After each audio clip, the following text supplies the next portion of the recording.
सुनी सुनी भगवान जन बिहान होके दी कि आज राजा जी के कुरवे में जवान होके दी।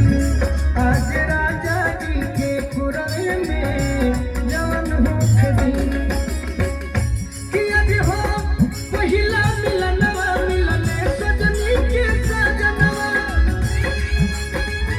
जय हो हे भगवान हमार अंगे अंगे गुलाब नियन खिलल बाबा दनवा।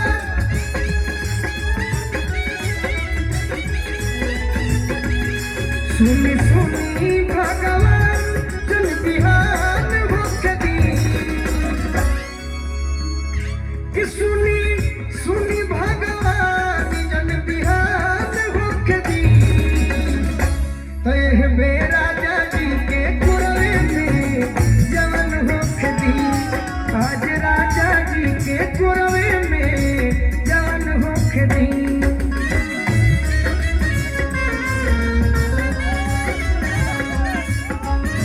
वाह वाह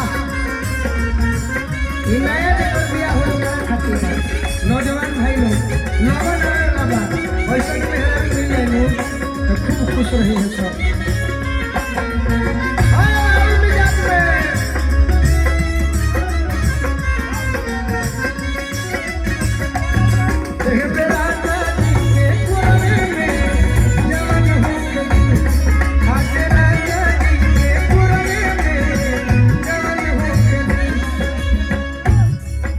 लड़की कहती है कि इतना खुशी मिली राजा जी के कोठा में। कार्तिक भैया राजा जी के कोठा में उठ जब शादी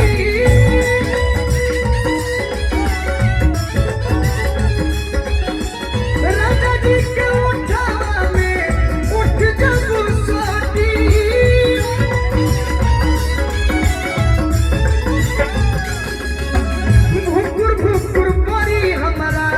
दिलवा के बाती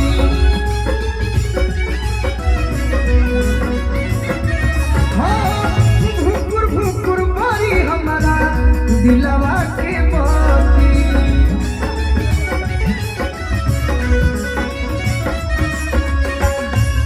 कहत रही और कि रात भर लभ के दरियावे में।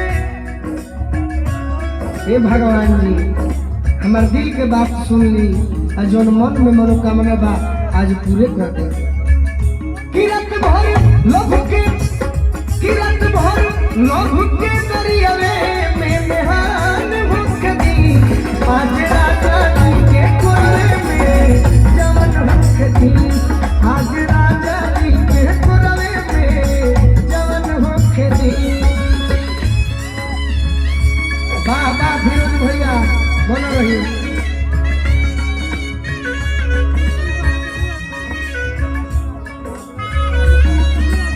वाह वाह यह लजार मने कहाला।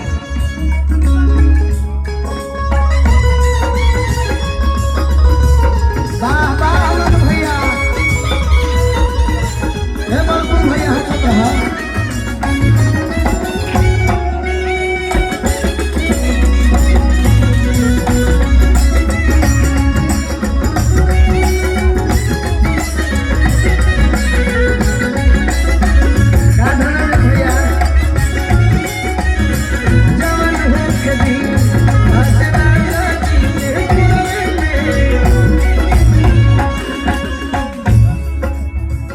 कहती है लड़की की